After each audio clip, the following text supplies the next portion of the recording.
Hello students, हमारे YouTube channel पर आपका स्वागत है। क्लासेस स्टार्ट करने से पहले मैं आपको कुछ जानकारी दे देता हूँ। ठीक है स्टूडेंट्स, तो हमारे यूट्यूब चैनल पर कक्षा 9वीं में प्रवेश के लिए उत्कृष्ट और मॉडल विद्यालय की एंट्रेंस एग्जाम की तैयारी करवाई जा रही है, और जो कि यहाँ पर यूट्यूब क्लास हमारे यूट्यूब चैनल पर बिल्कुल मुफ्त में क्लासेस होएगी। और ये दोनों ही माध्यम, चाहे हिंदी माध्यम हो या अंग्रेजी माध्यम हो, दोनों ही माध्यम के लिए ये क्लासेस हो रही है। चाहे तो कौन सा भी माध्यम हो, हिंदी माध्यम या अंग्रेजी माध्यम हो, दोनों ही विद्यार्थी इस क्लासेस से लाभ ले सकते हैं। ठीक है स्टूडेंट्स, तो अभी तक बात करें, हर विषय की तैयारी कराई जाएगी हमारे यूट्यूब चैनल पर। तो विज्ञान की तैयारी भी हो, विज्ञान के वीडियो भी अपलोड हो चुके हैं हमारे चैनल पर। हमारे यूट्यूब चैनल पर विज्ञान के 5 वीडियोस अपलोड हो चुके हैं, जो कि डिटेल एमसीक्यू सीरीज के थे। ठीक है, और मैंने आपसे कहा था कि मैं 6 एमसीक्यू वीडियोस डालूंगा हर विषय के। तो विज्ञान के ऑलरेडी 5 वीडियोस अपलोडेड हो चुके हैं, और यदि आपने वो देख लिए तो आप बहुत ही अच्छा स्कोर करने वाले हो एग्जाम में। ठीक है स्टूडेंट्स, तो हर विषय के 6 एमसीक्यू सीरीज होएगी, और एग्जाम से पहले हम डिटेल्ड मैराथन लेंगे। काय के लिए? डिटेल मैराथन, जिसमें आपके सभी प्रीवियस ईयर के क्वेश्चंस भी कवर हो जाएंगे, और जो भी इंपॉर्टेंट टॉपिक्स है वो भी उसी डिटेल मैराथन से कवर जरूर हो जाएंगे। तो आप हमारे YouTube चैनल से जुड़े रहिए, और हमारे YouTube चैनल को सब्सक्राइब कर लीजिए, ताकि जो भी हम वीडियो YouTube चैनल पर अपलोड करें वो आप तक पहुंचती रहे। तो आज हम इन्वायरमेंट की हमारी फर्स्ट क्लास स्टार्ट करने जा रहे हैं। तो स्टूडेंट्स, आइए स्टार्ट करते हैं हमारे पर्यावरण की पहली क्लास। ठीक है स्टूडेंट्स, तो अच्छे से देखिए क्लास को। हमारा प्रथम क्वेश्चन है, purity of milk is measured by. ठीक है, मतलब purity of milk is measured by, क्या कहना चाह रहा है क्वेश्चन? मिल्क यानी हिंदी में कहते हैं दूध। ठीक है, मिल्क को कहते हैं दूध, और प्यूरिटी यानी होता है शुद्धता। प्यूरिटी यानी शुद्धता होता है। तो purity of milk is measured by, measured यानी मापना। दूध की शुद्धता किसके द्वारा मापी जाती है? प्रश्न साधारण सा है स्टूडेंट्स, दूध की शुद्धता किसके द्वारा मापी जाती है? कुछ ऑप्शंस दिए, क्या ऑप्शन दिए हैं? थर्मोमीटर, एक लेक्टोमीटर, एक बैरोमीटर, और एक ऑप्शन दिया एमीटर। तो दूध की शुद्धता किसके द्वारा मापी जाती है स्टूडेंट्स? तो दूध की शुद्धता मापी जाती है लेक्टोमीटर के द्वारा। किसके द्वारा मापी जाती है? लेक्टोमीटर। तो देख लेते हैं, लेक्टोमीटर को भी हिंदी में लेक्टोमीटर ही कहते हैं। तो पहला क्वेश्चन हमारे यहां से बना कि दूध की शुद्धता किसके द्वारा मापी जाती है। एक और देखते हैं अपन, और देखेंगे अच्छे से, पूरे क्वेश्चंस को कवर करते चलेंगे, जिससे आपका कौन सा भी क्वेश्चन ना छूटे और एग्जाम में आप बहुत ही अच्छा स्कोर करो और निश्चित ही सफलता प्राप्त कर लो। तो थर्मोमीटर, थर्मामीटर की बात करें, थर्मामीटर, इसको हम तापमापी भी कहते हैं, तापमापी भी कहते हैं। इसका उपयोग क्या करते हैं? टेम्परेचर को मापने के लिए। ठीक है, यूज्ड टू मेजर टेम्परेचर, इसका उपयोग करते हैं टेम्परेचर को मापने के लिए। टेम्परेचर को मापने के लिए मतलब कि तापमान को मापने के लिए इसका उपयोग किया जाता है। तो ये क्वेश्चन भी आपका यहां से कवर हो गया। थर्मोमीटर का उपयोग काय के लिए करते हैं? तापमान को मापने के लिए या टेम्परेचर को मापने के लिए। एक क्वेश्चन है बैरोमीटर, एक क्वेश्चन क्या है? बैरोमीटर, बैरोमीटर का उपयोग काय के लिए करते हैं? बैरोमीटर, तो ये भी देख लो स्टूडेंट्स, बैरोमीटर का उपयोग काय के लिए करते हैं? तो बैरोमीटर का उपयोग करते हैं एटमॉस्फेरिक प्रेशर को मापने के लिए। ठीक है, काय के लिए करते हैं? एटमॉस्फेरिक प्रेशर को मापने के लिए। Used to measure atmospheric pressure, atmospheric pressure मतलब काहे के लिए करते हैं स्टूडेंट? वायुमंडलीय दाब को मापने के लिए, एटमॉस्फेरिक प्रेशर को मापने के लिए, मतलब कह सकते हैं वायुमंडलीय या वायुमंडल के दाब को मापने के लिए। आया स्टूडेंट? मेजर यानी होता है मापना। ठीक है, तो हमने 2 क्वेश्चन यहां से देख लिए, कितने? 3-4 क्वेश्चन देख लिए हमने। लेक्टोमीटर का उपयोग काय के लिए करते हैं? दूध की शुद्धता को मापने के लिए। ठीक है, फिर हमने देखा थर्मोमीटर का उपयोग क्या करते हैं? तापमान को मापने के लिए। एक क्वेश्चन हमने देखा बैरोमीटर का उपयोग क्या करते हैं? वायुमंडलीय दाब को मापने के लिए। एक और है एमीटर, का भी देख ही लेते हैं स्टूडेंट्स। एमीटर, ठीक है, क्या क्वेश्चन है? Ammeter, ammeter. तो एमीटर का उपयोग क्या करते हैं? काय के लिए करते हैं? विद्युत धारा को मापने के लिए, है ना, इलेक्ट्रिक करंट को मापने के लिए, इलेक्ट्रिक करंट को मापने के लिए इसका उपयोग करते हैं। यानी कि विद्युत धारा, विद्युत धारा को मापने के लिए इसका उपयोग करते हैं। मतलब कि लार्ज करंट को मापने के लिए उपयोग करते हैं ना, विद्युत धारा को मापने के लिए इसका उपयोग करते हैं। तो ये क्वेश्चंस आप कॉपी में लिख लेना और अच्छे से रिवाइज करते चलना। जो भी क्वेश्चंस हम प्रैक्टिस कर रहे हैं स्टूडेंट्स, अपनी कॉपी बना लीजिए और उस पर लिखते चलिए, और जो जो मैं अलग से जानकारी देता हूँ वो भी जरूर नोट कीजिए, उनको याद करिए और रिवाइज कीजिए बार बार, क्योंकि क्वेश्चन यहीं से बनने वाले, बाहर से नहीं बनने वाले। तो जो मैं क्वेश्चंस बता रहा हूँ आप उसको, और जो भी अलग से बातें बता रहा हूँ उसको नोट करिए और रिवाइज करिए। ये केवल एमसीक्यू की नहीं करा रहा हूँ, आपको थ्योरी भी होते चल रही है इसके साथ, बहुत फायदा मिलने वाला आपको इस क्लासेस का। ठीक है, हम नेक्स्ट क्वेश्चन की ओर बढ़ते हैं।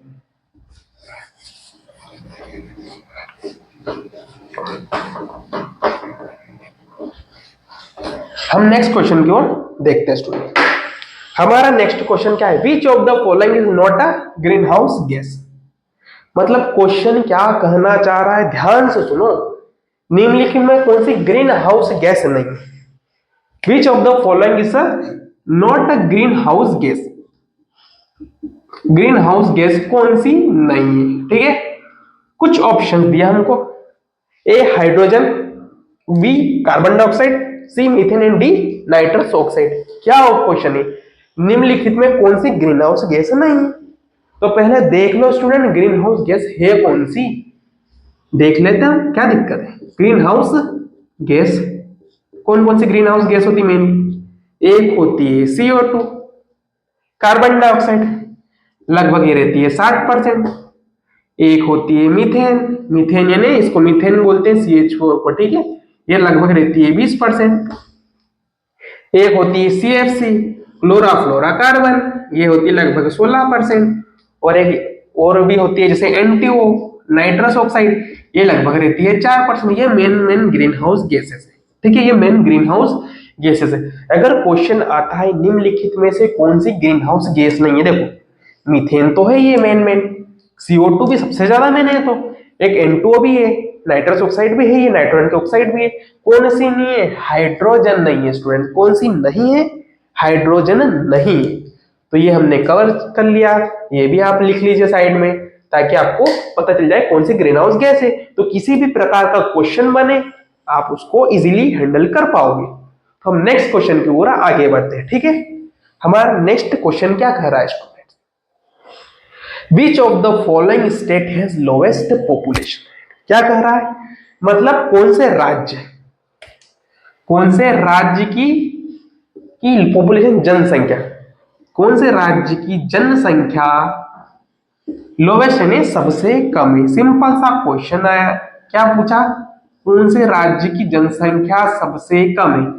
कुछ ऑप्शंस भी दिए है ना, सिक्किम, मणिपुर, राजस्थान और यूपी, चार ऑप्शन दिए, सिक्किम, मणिपुर, राजस्थान, यूपी। इस चार राज्यों में, चार स्टेट में से सबसे कम जनसंख्या किस राज्य की है, क्वेश्चन आया।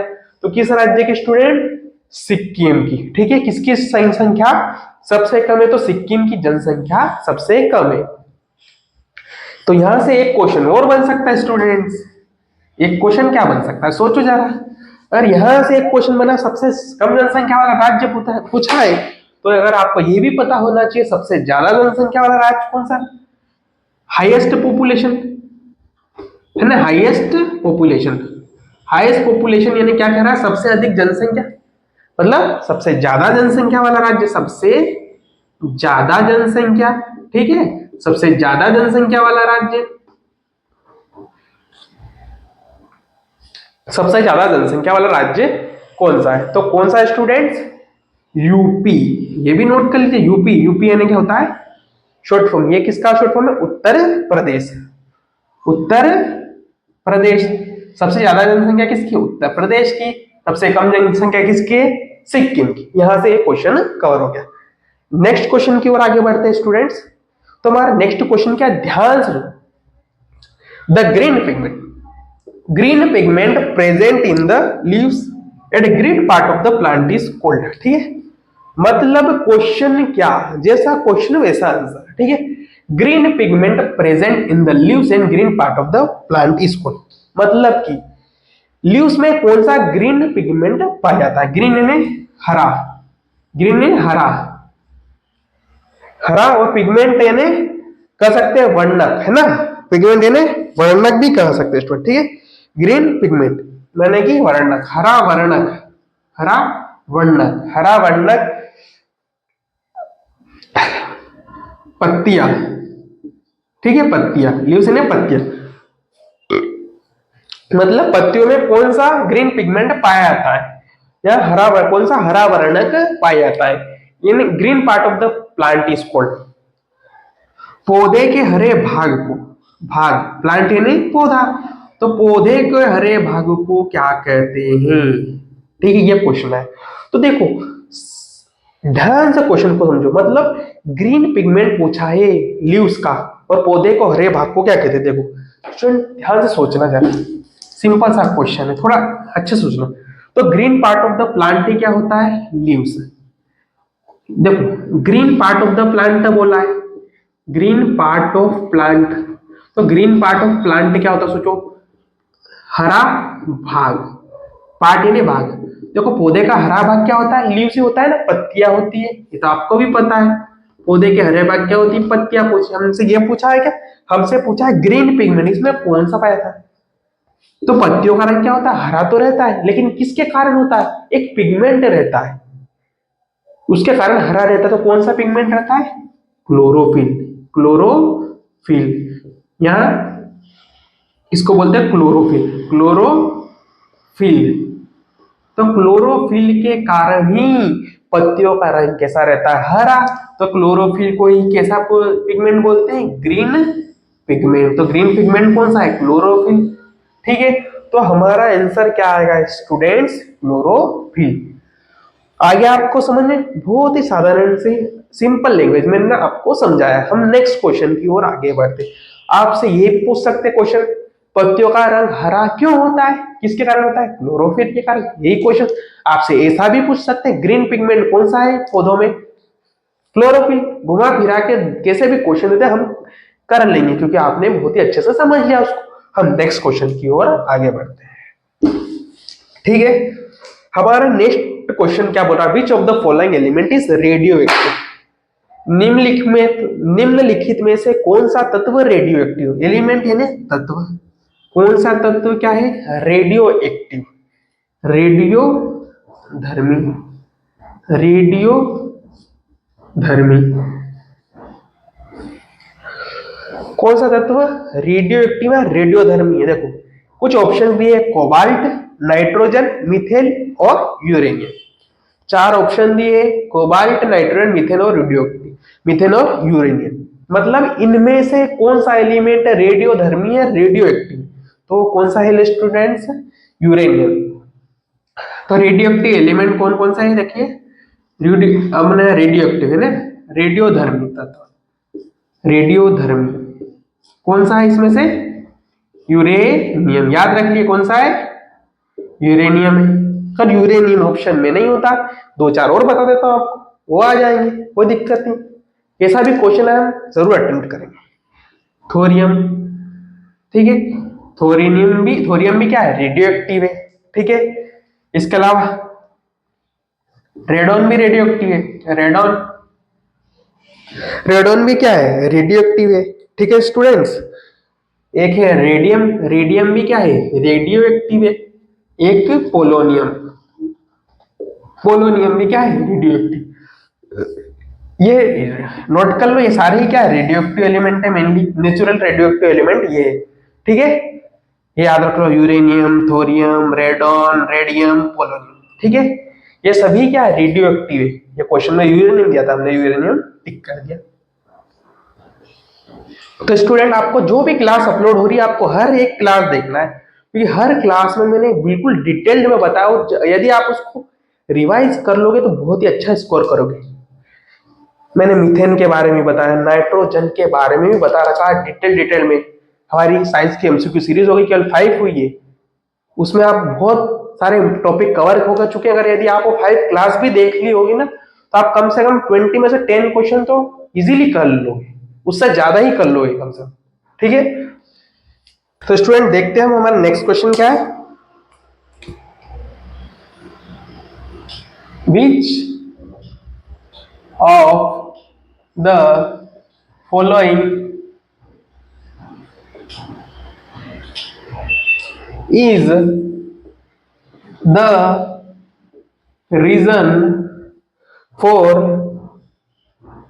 over population in India. ठीक है, ऑप्शंस क्या है? ठीक है, ए है, ऑप्शन है बर्थ रेट, बर्थ रेट, ठीक है, इज लोअर, ठीक है, लोअर देन मोर्टेलिटी रेट। ठीक है, एक ऑप्शन ये इधर का। सेकंड ऑप्शन है birth rate exits death rate.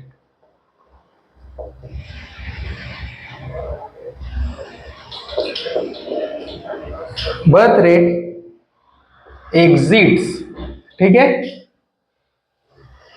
Death rate.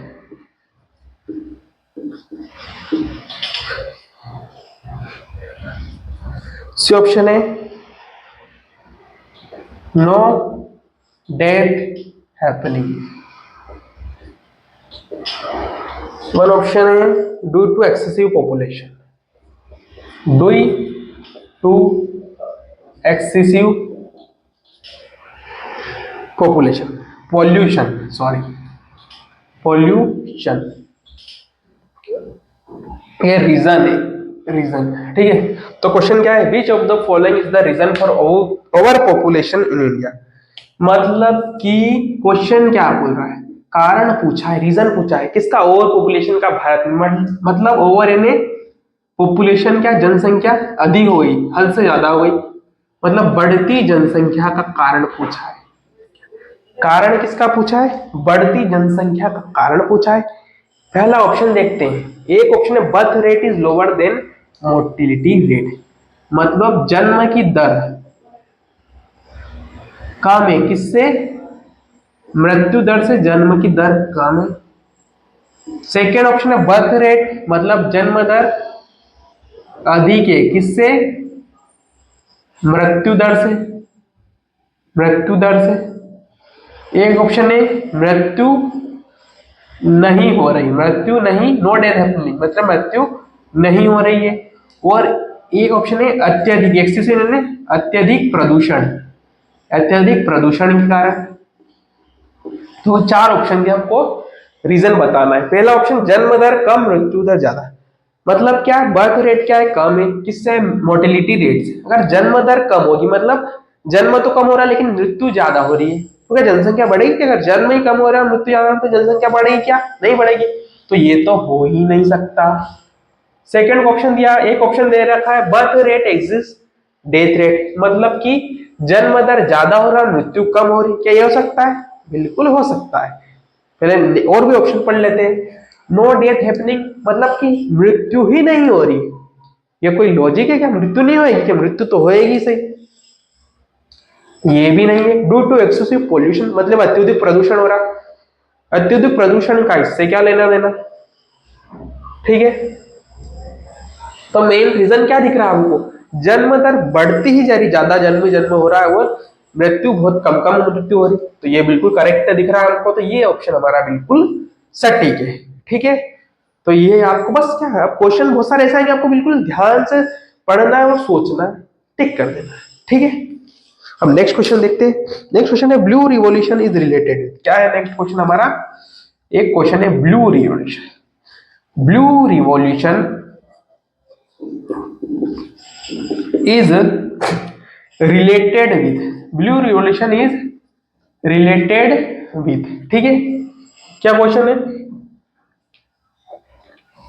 Blue revolution is related with, कुछ ऑप्शन दे रखे हैं।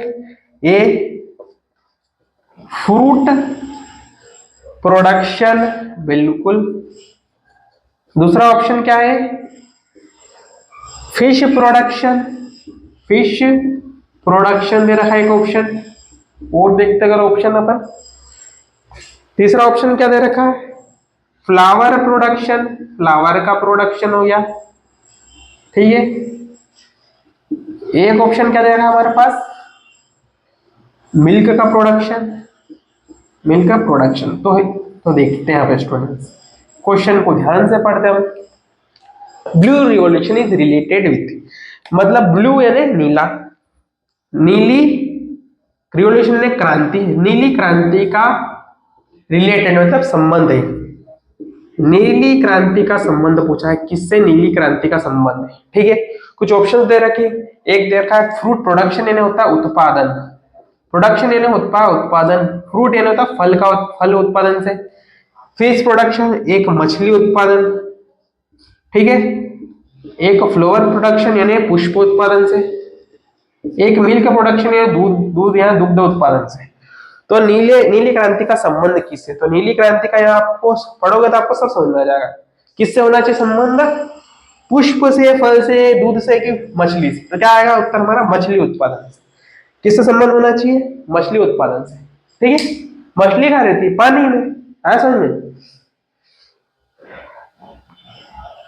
तो ब्लू रिलेशन का संबंध किससे, मछली उत्पादन से। ठीक है,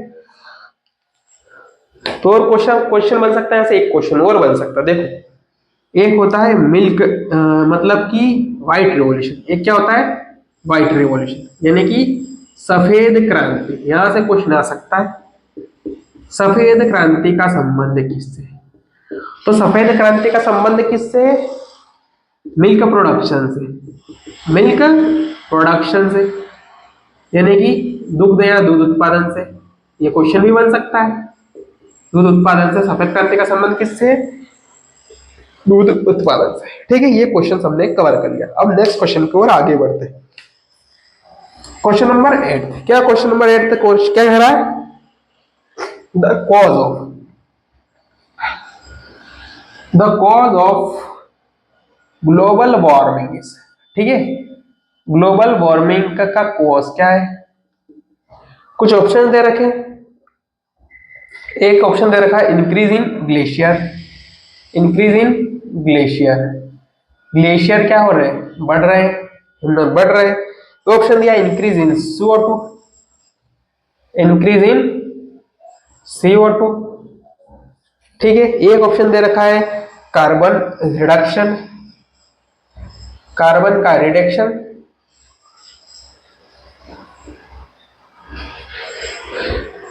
एक ऑप्शन दे रहा है increase in forest, increase in forest, increase in forest. ठीक है, तो देखिए स्टूडेंट हम देखते हैं क्वेश्चन अच्छे से देखते हैं। ठीक है,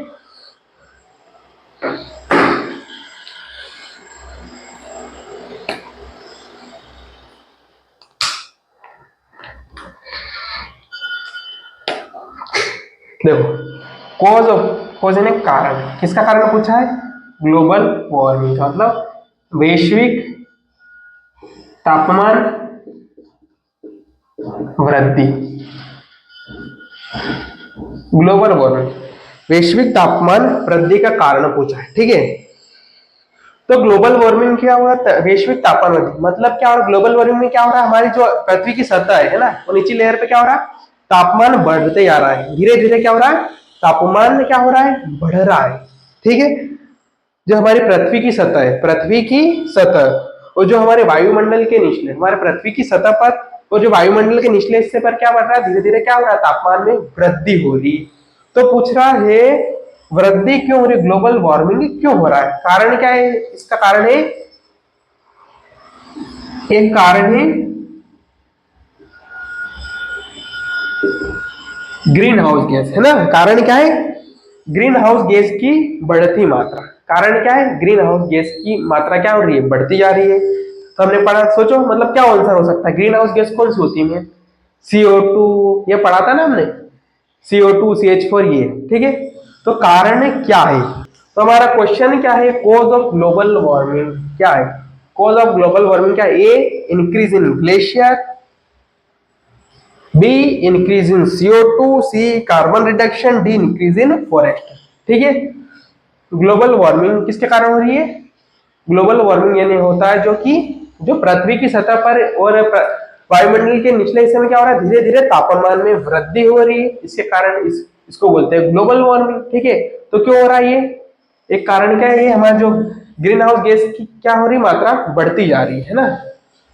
इसके कारण क्या हो रहा है, ग्लोबल वार्मिंग। ठीक है, ठीक है। तो इसमें देखें तो कौन कौन सी कारण क्या है ग्लोबल वार्मिंग का, CO2 के लगातार बढ़ती आ रही है ना, increase in CO2, increase in CO2 क्या कारण है इसका, CO2 का बढ़ने के कारण ये हो रही है। ठीक है, हमने पढ़ा ही था अभी ग्रीन हाउस गैसेस कौन कौन सी है, तो इंक्रीज इन CO2। ठीक है, आंसर क्या आएगा हमारा, इंक्रीज इन CO2।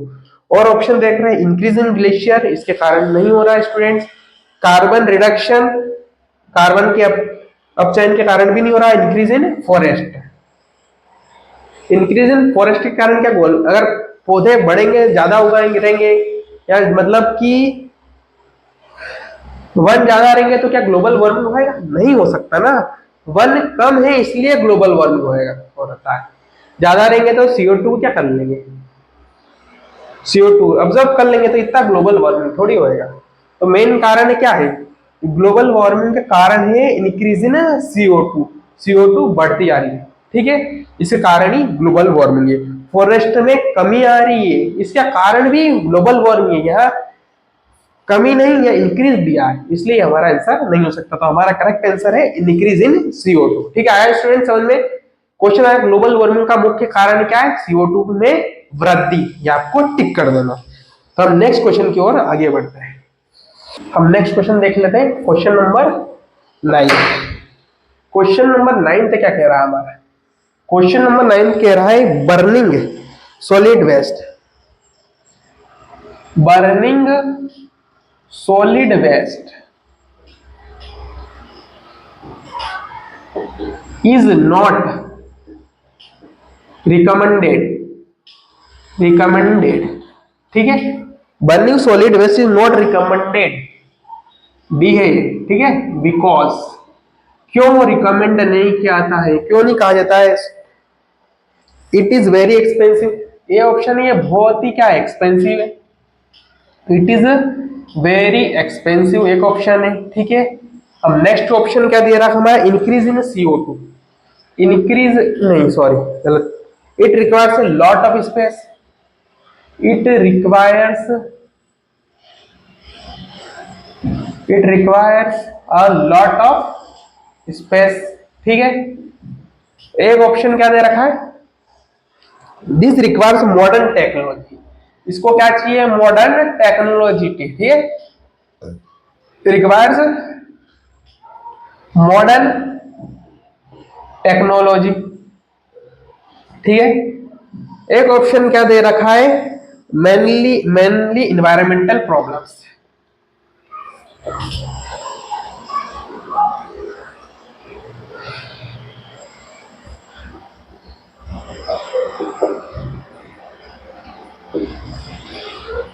इंटल प्रॉब्लम्स। ठीक है, देखो अब ध्यान से पढ़ना क्वेश्चन, बर्निंग सॉलिड वेस्ट मतलब सॉलिड यानी होता है ठोस, बर्निंग यानी जलाना, वेस्ट ने कचरा। क्या क्वेश्चन है, ठोस कचरे को जलाने के लिए नहीं बोला जाता है ना, ठोस कचरे को जलाने के लिए रिकमेंडेड नहीं किया था। क्यों नहीं जलाना चाहिए ठोस कचरा, उसका कारण बताना है, क्यों कारण, because.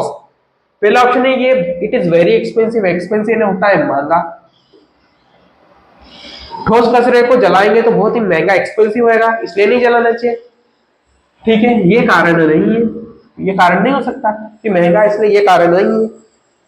It requires a lot of space मतलब कि बहुत ज्यादा जगह घेरेगा, ठोस कचरा इसलिए नहीं जलाना चाहिए, ये भी मेन कारण नहीं है, ये कारण ही नहीं है दोनों। तो इट रिक्वायर्स मॉडर्न टेक्निक, इसमें आधुनिक तकनीक की आवश्यकता होती है, इसलिए नहीं जलाना चाहिए, ये कारण हो सकता है नहीं। और एक ऑप्शन और पढ़ो, मेनली इन्वायरमेंटल प्रॉब्लम्स, क्यों नहीं जलाना चाहिए, पर्यावरण से संबंधित समस्या होगी इसलिए, पर्यावरणीय समस्या मतलब अगर ठोस कचरे को जलाओगे तो पर्यावरण में क्या होगा, प्रॉब्लम्स होगी, पर्यावरण से संबंधित समस्या होगी, तो बिल्कुल होगी, इसलिए नहीं, आपको नहीं जलाना चाहिए। अलग अलग बहुत सारी बीमारी होगी, बहुत सारे पर्यावरण पर उसके दुष्प्रभाव पड़ेंगे, इसलिए ये आपको नहीं जलाना चाहिए। तो क्या है, क्यों नहीं जलाना चाहिए, इससे एनवायरमेंट में क्या हो सकती है, प्रॉब्लम्स हो सकती है, इसलिए नहीं जलाना चाहिए। अब नेक्स्ट क्वेश्चन की ओर आगे बढ़ते हैं। हमारा नेक्स्ट क्वेश्चन क्या है? नेक्स्ट क्वेश्चन है which of the following disease is caused by polluted water. ठीक है, which of the following disease is caused by polluted water? ठीक है, ऑप्शन दे रखे कुछ, ए मलेरिया, बी जॉन्डिस, सी ब्लड कैंसर, डी कॉलेरा। ठीक है, चार ऑप्शन दिया है। निम्नलिखित में से कौन सा रोग, डिसीज, फॉलोइंग निम्नलिखित, विच ऑफ द फॉलोइंग डिसीज मतलब निम्नलिखित में से कौन सा रोग पॉल्यूटेड वाटर क्या मतलब दूषित पानी के कारण होता है। कॉज्ड कारण मतलब कि कौन सा रोग दूषित पानी के कारण होता है। कुछ ऑप्शंस दिए हमको, मलेरिया, जॉन्डिस, ब्लड कैंसर और कोलेरा। ठीक है स्टूडेंट, तो करेक्ट आंसर क्या आएगा हमारा? ठीक है, मलेरिया के बारे में हमने पढ़ा भी था, क्यों होता है वो, मच्छर के काटने से होते हैं। कौन से मच्छर के काटने से? फीमेल एनोफिलिस के काटने से होता है, मादा फीमेल एनोफिलिस मच्छर के काटने से होता है। ठीक है, एक जॉन्डिस, एक ब्लड कैंसर और एक कोलेरा। तो कौन सा होता है स्टूडेंट पॉल्यूटेड वाटर के कारण? कोलेरा। ठीक है, पॉल्यूटेड वाटर के कारण कौन सी डिसीज हो रही है? कोलेरा। और कौन कौन सी डिसीज फैल सकती है पॉल्यूटेड वाटर के कारण? टाइफाइड, डिसेंट्री, डायरिया, पोलियो, ये भी किससे फैल सकती है? पॉल्यूटेड वाटर से। तो यहाँ पे करेक्ट आंसर क्या आएगा? कोलेरा। और कौन कौन सी डिसीज हो सकती है पॉल्यूटेड वाटर के कारण? टाइफाइड फैल सकता है, डायरिया, एक डिसेंट्री भी फैल सकती है, पोलियो भी फैल सकता है पॉल्यूटेड वाटर के कारण। ये बहुत सारी डिसीज है जो कि पॉल्यूटेड वाटर के कारण हो सकती है, फैल सकती है। ठीक है स्टूडेंट, अब नेक्स्ट क्वेश्चन की ओर बढ़ते हैं। हमारा नेक्स्ट क्वेश्चन क्या है? हमारा नेक्स्ट क्वेश्चन है the main factor of communicable disease is A ant, B spider, C butterfly, D house fly. क्या पूछा है क्वेश्चन, ध्यान से पढ़ो। The main factor of communicable diseases, communicable यानी संक्रामक रोग, संक्रामक रोग, और ये कारक, मेन यानी मुख्य कारक, मुख्य। कम्युनिकेबल डिसीज क्या होती है? जो एक से दूसरे को फैल सकती है। ठीक है, एक दूसरे से हमको क्या हो सकती है? फैल सकती है। तो मुख्य कारक क्या है? ए आंट यानी कि चींटी, स्पाइडर मकड़ी, बटरफ्लाई तितली, और हाउस फ्लाई मधुमक्खी, मधुमक्खी इन्हें कह सकते हैं मक्खी, हाउस फ्लाई। ठीक है, मक्खी की बात करें, हाउस फ्लाई मक्खी। ठीक है, तो मेन फैक्टर क्या है? आंट, स्पाइडर, बटरफ्लाई या हाउस फ्लाई? कौन सी मतलब क्या क्वेश्चन क्या कह रहा है? संक्रामक रोग का मुख्य कारक पूछा है ना। संक्रामक रोग क्या होते हैं? जो एक से दूसरे को फैले जाते हैं ना। तो मुख्य कारक क्या है? एक चींटी, चींटी फैलाती है, एक स्पाइडर फैलाता है, एक तितली फैलाती है कि हाउस फ्लाई। तो आपको पता होगा कौन सा है, तो आप भी सोच सकते हो कौन सी फैलाती है? House fly.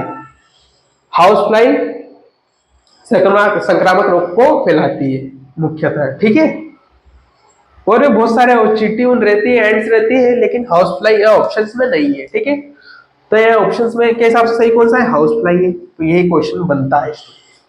ठीक है, कम्युनिकेबल डिसीज संक्रामक रोग का मुख्य कारण क्या है? मक्खी। ठीक है, अब नेक्स्ट क्वेश्चन की ओर आगे बढ़ते हैं।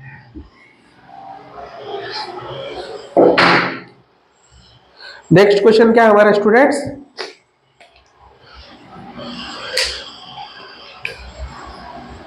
What is the annual population, annual population, ठीक है, growth rate, annual population growth rate of India, growth rate of India, ठीक है, annual population growth rate of India according to 2011 census, ठीक है, सेंसस। ऑप्शंस दे रखे हैं कुछ हमको, 1.34%, बी ऑप्शन दे रखा है 1.45%, ठीक है, एक ऑप्शन दे रखा है 1.64%, 1.64%, और एक ऑप्शन दिए रखा है 1.75%, ठीक है, 1.75%, ठीक है। तो क्वेश्चन क्या कह रहा है? एनुअल यानी होता है वार्षिक, वार्षिक, पॉपुलेशन यानी जनसंख्या, पॉपुलेशन यानी जनसंख्या, ग्रोथ यानी वृद्धि, रेट यानी दर, इंडिया ने भारत, ठीक है। मतलब पूछा what is the annual population growth rate of India, मतलब कि वार्षिक, वार्षिक जनसंख्या वृद्धि दर पूछिए, जनसंख्या वृद्धि दर पूछिए वार्षिक के हिसाब से, किसके अनुसार? 2011 की जनगणना के अनुसार, सेंसस के अनुसार, 2011 की जनगणना के अनुसार वार्षिक जनसंख्या वृद्धि दर क्या है? तो क्या है स्टूडेंट्स? 1.64%। 2011 की जनगणना के अनुसार वार्षिक जनसंख्या वृद्धि दर कितना है?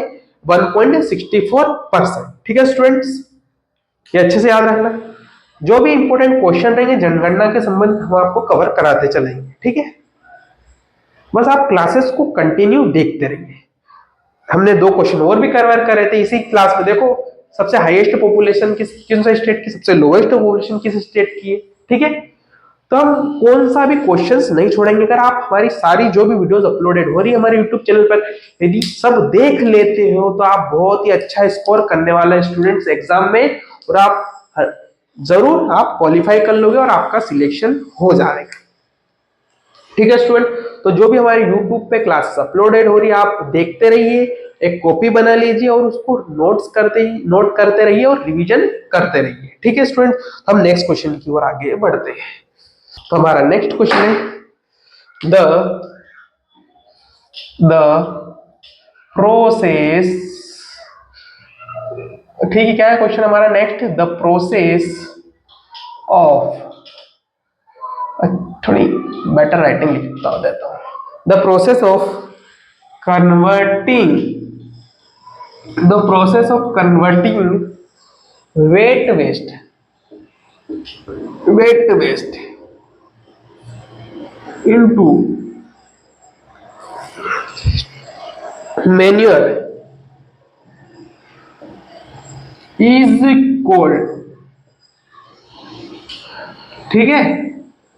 अब कुछ ऑप्शन दे रहे, इंसिनरेशन, इंसिनरेशन, एक ऑप्शन दे रखा है इंसिनरेशन, एक ऑप्शन दे रखा है प्रोटेक्शन, ठीक है, एक ऑप्शन दे रखा है मेटाबॉलिज्म, मेटाबॉलिज्म, ठीक है, एक ऑप्शन दे रखा है, क्या ऑप्शन है? कंपोजिटिंग, एक ऑप्शन दिया कंपोस्टिंग, कंपोजिटिंग, कंपोजिटिंग, ठीक है। तो देखो ध्यान से पढ़ो, द प्रोसेस, प्रोसेस यानी होता है प्रक्रिया, ठीक है, कन्वर्टिंग यानी बदलना, मत वेट यानी गीला, गीला, वेस्ट यानी कचरा। जब तक पूरा क्वेश्चन नहीं समझाऊं टेंशन नहीं लेना, एक अच्छे अच्छे पूरा क्वेश्चन समझ जाऊंगा, डिटेल से समझूंगा, ठीक है। मैन्योर यानी, मैन्योर कह सकते खाद, ठीक है, खाद को कहते हैं, मतलब कि process of converting wet waste into manure is called, मतलब कि गीले कचरे को खाद में बदलने की, कन्वर्ट यानी बदलना, और प्रोसेस यानी प्रक्रिया। आप हिंदी में भी लिख सकते हो, मैं समझा रहा हूं आपको अच्छे से, है ना, क्वेश्चन भी समझ में आ जाएगा आपको और आप लिख भी लोगे और क्वेश्चन भी हल कर पाओगे, ठीक है। The process of converting wet waste into manure is called, मतलब गीले कचरे को खाद में बदलने की प्रक्रिया को कहते हैं। गीले कचरे को खाद में बदलने की प्रक्रिया को क्या कहते हैं? एक ऑप्शन है इंसिनरेशन, इंसिनरेशन को बोलते हैं भस्मीकरण, भस्मीकरण, ठीक है। एक ऑप्शन है मेटाबॉलिज्म, चयापचय। एक ऑप्शन है कंपोस्टिंग, कंपोस्टिंग, ठीक है, कंपोस्टिंग, ठीक है स्टूडेंट, कंपोस्टिंग। तो हमारा करेक्ट उत्तर क्या आएगा? हमारा करेक्ट उत्तर आएगा कंपोस्टिंग, मतलब गीले कचरे को खाद में बदलने की प्रक्रिया को कहते हैं कंपोस्टिंग, ये याद रखना, ठीक है स्टूडेंट्स। तो हम नेक्स्ट क्वेश्चन देख लेते हैं। हमारा नेक्स्ट क्वेश्चन क्या है? हमारा नेक्स्ट क्वेश्चन है which of the following, which of the following is the cause of industrial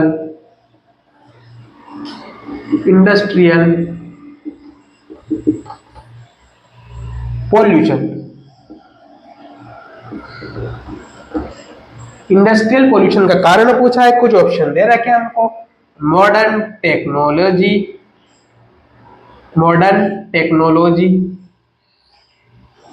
एक ऑप्शन दे रखा है हमको efficient waste disposal,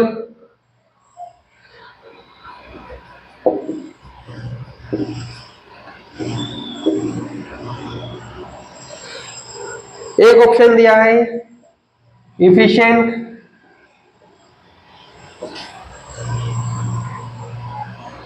government policies, एक ऑप्शन दिया है unplanned industrial development, unplanned industrial development. देखो अब हम इस क्वेश्चन को अच्छे से समझने का प्रयास करते हैं, ठीक है। Which of the following is the cause of industrial pollution, मतलब निम्नलिखित में से कारण पूछा है, किसका कारण? विच of the following is the cause of industrial pollution, मतलब औद्योगिक, इंडस्ट्रियल उद्योग, औद्योगिक प्रदूषण का कारण पूछा है हमसे। देखो क्या, विच of the following is the cause of industrial pollution, मतलब निम्नलिखित में से कौन सा औद्योगिक प्रदूषण का कारण है, मतलब इंडस्ट्रियल पोल्यूशन का कारण पूछा है। कुछ ऑप्शंस दिए, पहला ऑप्शन दिया मॉडर्न टेक्नोलॉजी, क्या ऑप्शन दिया? आधुनिक तकनीक, आधुनिक तकनीक के कारण क्या हो रहा है? पहला ऑप्शन क्या दिया? आधुनिक तकनीक, क्या आधुनिक तकनीक के कारण औद्योगिक प्रदूषण हो रहा है? क्या आधुनिक तकनीक के कारण? एक ऑप्शन ये दे रखा है, ठीक है। एक ऑप्शन दिया इफिशिएंट वेस्ट डिस्पोजल, मतलब कि